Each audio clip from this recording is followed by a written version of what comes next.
Hello everyone, welcome to my channel. আজকে পড়াবো সেন্টেন্সের প্রকারভেদ। ঠিক আছে, এদিকে দেখো, সবার প্রথমে কি আসে? অ্যাসার্টিভ বা ডিক্লারেটিভ সেন্টেন্স। এটা কি হয়? অ্যাসার্টিভ সেন্টেন্স মেইনলি এভাবে চালু হয়, প্রথমে সাবজেক্ট হয়, তারপরে ভার্ব হয়, তারপরে অবজেক্ট হয়, তাই তো? মানে এইভাবে চালু হয়, হয় প্রথমে সাবজেক্ট হবে, তারপরে ভার্ব হবে, তারপরে এইভাবে এইভাবে চলতে থাকবে। ঠিক আছে, এদিকে দেখো, যেমন আই এনজয়েড দ্য মুভি, আইটা সাবজেক্ট, তারপরে ভার্ব, তারপরে অবজেক্ট, তাই তো? এইভাবে দেখো, এদিকে সাবজেক্ট, এদিকে ভার্ব, এটা যাই হোক এটা অবজেক্ট না, এটা অ্যাডভার্ব। এখানে দেখো, এটা সাবজেক্ট, এটা ভার্ব, এটাও অ্যাডভার্ব। ঠিক আছে, এটা সাবজেক্ট, এটা স্ট্যাটিক ভার্ব, এটা সাবজেক্ট কমপ্লিমেন্ট। ঠিক আছে, এইভাবে হয়। এবার দেখো, নেগেটিভ কিভাবে বানাবো। আমরা জানি নেগেটিভ, যখন নেগেটিভ বানাবো নট দিয়ে, নট ডাইরেক্ট লেখা যাবে না। এদিকে দেখো, I not go to school, এইভাবে কি লিখতে পারবো? এইভাবে লিখতে পারবো না, কারণ নট একা বসে না। নট বসলে হেল্পিং ভার্ব লাগবে অবশ্যই, হেল্পিং ভার্ব ছাড়া নট বসে না। ঠিক আছে, সেই ক্ষেত্রে দেখো, এখানে লেখা আছে she was running in the field. ঠিক আছে, এখানে দেখো, এটা মেইন ভার্ব, এটা হেল্পিং ভার্ব, তাহলে তো নট বসানো একদম সোজা হবে। কি লিখবো? শি ওয়াজ নট রানিং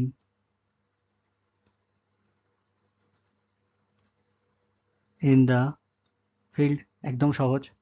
বা এইভাবেও লিখতে পারি যদি এরকম থাকে, হি হ্যাজ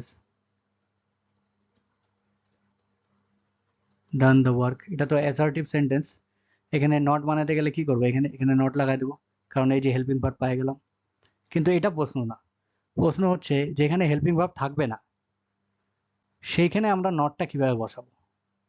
পরিষ্কার? যেখানে হেল্পিং ভার্ব থাকবে না সেখানে নটটা বসাবো কিভাবে। এদিকে দেখো, এদিকে ধরো লিখি আমি, হি কিলস এ টাইগার। ঠিক আছে, আরেকটা হয়ে যাবে, আই কিল এ টাইগার। পরিষ্কার? এইখানে দেখো, এখানে তো হেল্পিং ভার্ব নাই, তাহলে নটটা কিভাবে বসাবো? যখন হেল্পিং ভার্ব থাকবে না তখন দেখবো মেইন ভার্বটা কি আছে। পরিষ্কার? আর একটা জিনিস মাথায় রাখবা, যে কিল, কিল্ড, কিল্ড, তাই তো? এটা V1, এটা V2, এটা V3, তাই তো? যখন মেইন ভার্ব একা বসবে তখন হয় মেইন ভার্বটা V1 এ হবে, নাহলে V2 তে হবে, V3 তে একা হবে না। পরিষ্কার?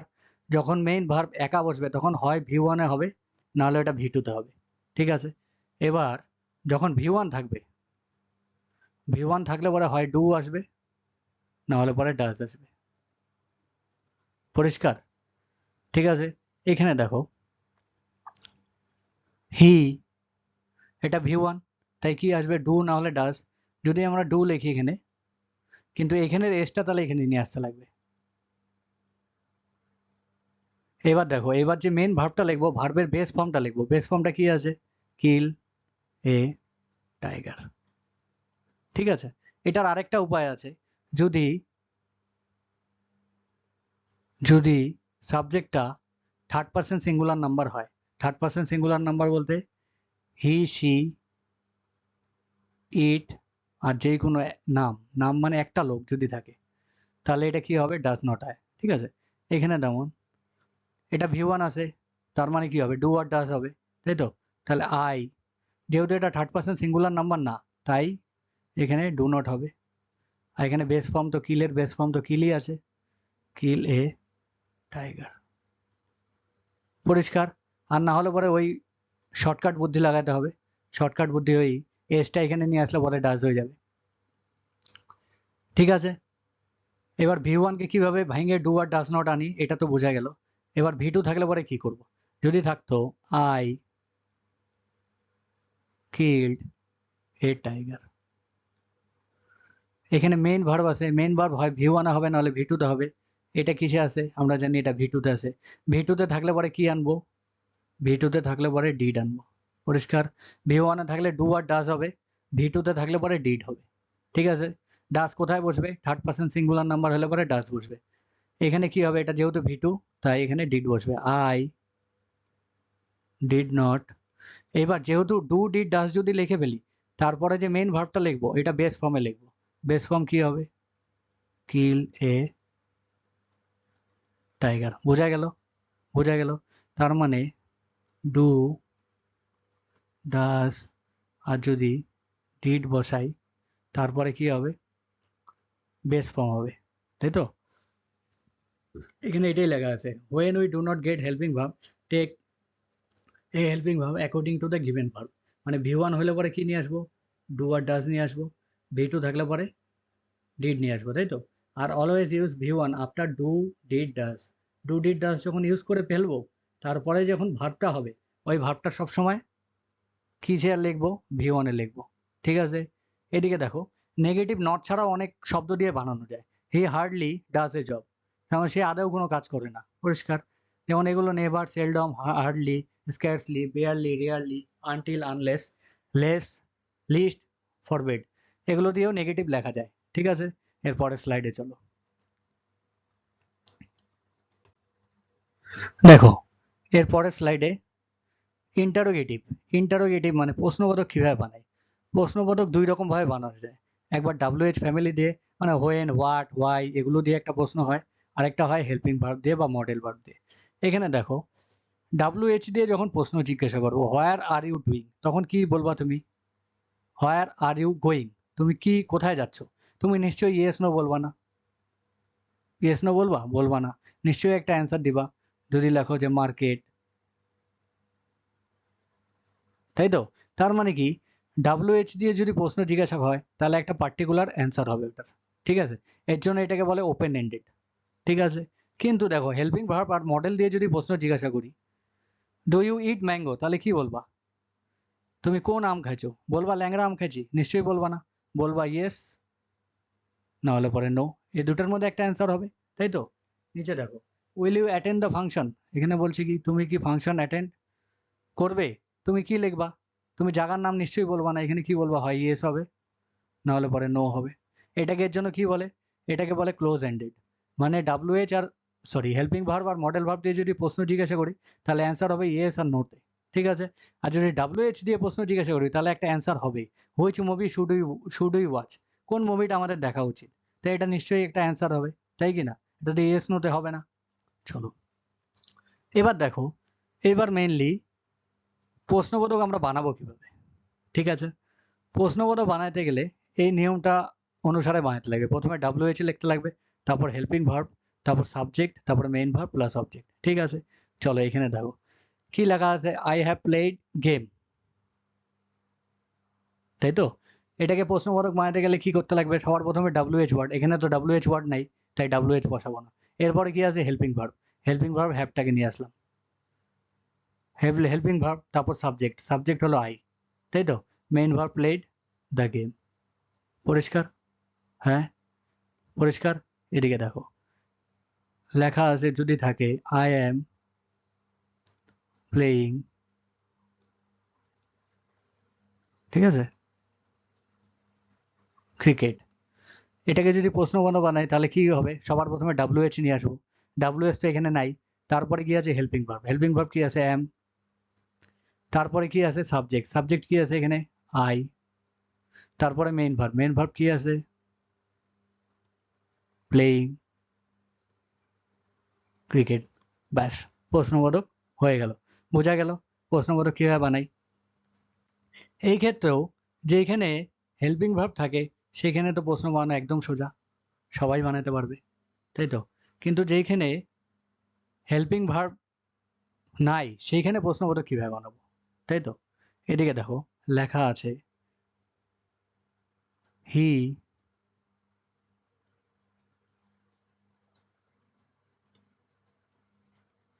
হি গোস টু স্কুল। এখানে তো হেল্পিং ভার্ব নাই। হেল্পিং ভার্ব না থাকলে কি করতে লাগে? সবার প্রথমে যে মেইন ভার্বটা আছে ওটাকে দেখব, ওটা কোন ফর্মে আছে, V1 নাকি V2, এই দুইটা ফর্মেই সম্ভব, তাই তো। V3 তো বসতে পারে না। V1 এ যদি থাকে তাহলে কি আনবো, ডু আর ডাজ। ঠিক আছে, এখানে দেখো এখানে কি আছে, এটা V1 এ আছে নিশ্চয়ই, যেহেতু গোজ আছে, তাই তো। তার মানে V1 এ থাকলে পরে কি আনবো, হয় হয় ডু আনবো, না হলে পরে ডাজ আনবো, তাই তো। তাহলে হি তো থার্ড পার্সন সিঙ্গুলার নাম্বার, তো হি এর সাথে কি হবে, ডাজ হবে, তাই তো। তার মানে এটা যদি আমরা সুন্দর মতো সাজায় লিখি তাহলে কি হবে, সবার প্রথমে হেল্পিং ভার্ব ডাজ আসবে, তারপরে সাবজেক্ট, মেইন ভার্ব কি হবে, গো টু স্কুল। কারণ আমরা জানি ডু ডিড ডাজ যখন বসাই তারপরে ভার্বটা কি বসে, বেস ফর্মে বসাই, তাই তো। এখানে দেখো I go to school, I go to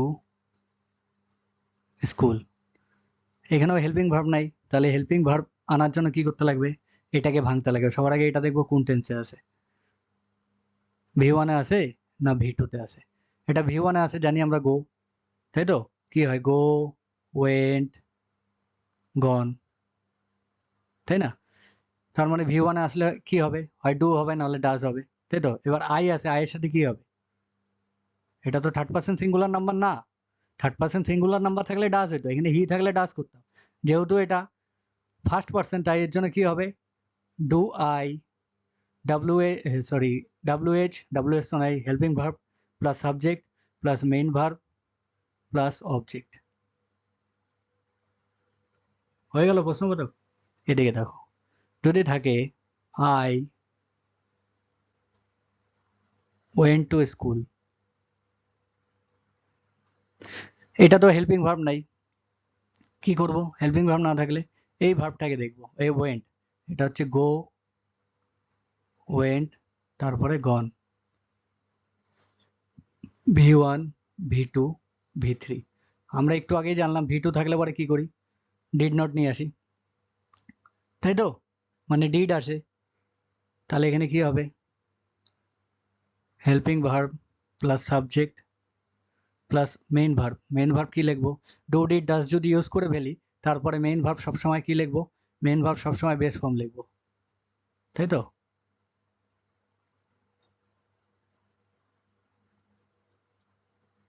একদম বোঝা গেছে, একদম সবার পরিষ্কার। কি বললাম, যে যদি V1 থাকে তাহলে কি আনবো আমরা, ডু আর ডাজ আনবো, আর V2 যদি থাকে তাহলে কি আনবো, ডিড আনবো, তাই তো। দেখছো এখানে আই ওয়েন্ট টু স্কুল, এখানে এটা হচ্ছে V2, V2 মানে কি ডিড আসবে, তার জন্য এখানে আসে did, helping verb plus subject, helping verb plus subject plus main verb plus object, ঠিক আছে। তো যাই হোক এটা অ্যাডভার্ব হয়। এখানে দেখো আই গো টু স্কুল, এটা কি V1, V1 এ থাকলে কি হবে, ডু নট না হলে ডাজ নট হবে। আই এর সাথে কি হবে, এটা তো থার্ড পার্সন সিঙ্গুলার নাম্বার না, থার্ড পার্সন সিঙ্গুলার নাম্বার থাকলে এখানে যদি হি হইতো, হি গোস টু স্কুল যদি হইতো, তবে এখানে কি আসতো, does he go to school, তাই তো। কিন্তু এখানে যেহেতু আই আছে এর জন্য কি হবে, do I go to school, পরিষ্কার। ডাজ কখন বসবে, থার্ড পার্সন সিঙ্গুলার নাম্বার, ঠিক আছে। চলো পরের স্লাইডে। এখানে ইম্পারেটিভ সেন্টেন্স, ইম্পারেটিভ সেন্টেন্স কি, ইম্পারেটিভ সেন্টেন্স চালু হবে ভার্ব দিয়ে, সব সময় ইম্পারেটিভ সেন্টেন্স চালু হবে ভার্ব দিয়ে, ঠিক আছে। এটার মধ্যে হয় রিকোয়েস্ট বোঝাবে, অর্ডার বোঝাবে, নাহলে অ্যাডভাইস, নাহলে কমান্ড বোঝাবে, ঠিক আছে। দেখো এখানে ওপেন দ্য ডোর, এটা কি দিয়ে চালু হয়েছে, ভার্ব দিয়ে চালু হয়েছে। প্লিজ গিভ মি ওয়াটার, এটাও ভার্ব দিয়ে চালু হয়েছে। Don't run in the sun, এটাও কি হয়, ভার্ব দিয়ে চালু হলো, তাই না। এটার মধ্যে কি বোঝা যায়, দেখো বোঝা গেল ইম্পারেটিভ সেন্টেন্স। এবার অপটেটিভ সেন্টেন্স, অপটেটিভ সেন্টেন্স কি, অপটেটিভ সেন্টেন্স উইশ করবা কাউকে, প্রে করবা, ডেজায়ার বা কাউকে অভিশাপ দিবা, তাই তো। তো এগুলো হয় optative, may you live long মানে আশীর্বাদ টাইপের না, এটা হলো অপটেটিভ। বি হ্যাপি, খুশি হও, এটাও optative. I I wish you all the best, এটাও অপটেটিভ। বোঝা গেল অপটেটিভ। এক্সক্লামেটরি সেন্টেন্স, এটাতে কি বোঝায়? এটা একদম র্যাপিড রিয়াকশন যেটা হয় ওটাতে এক্সক্লামেটরি সেন্টেন্স বলে, ঠিক আছে?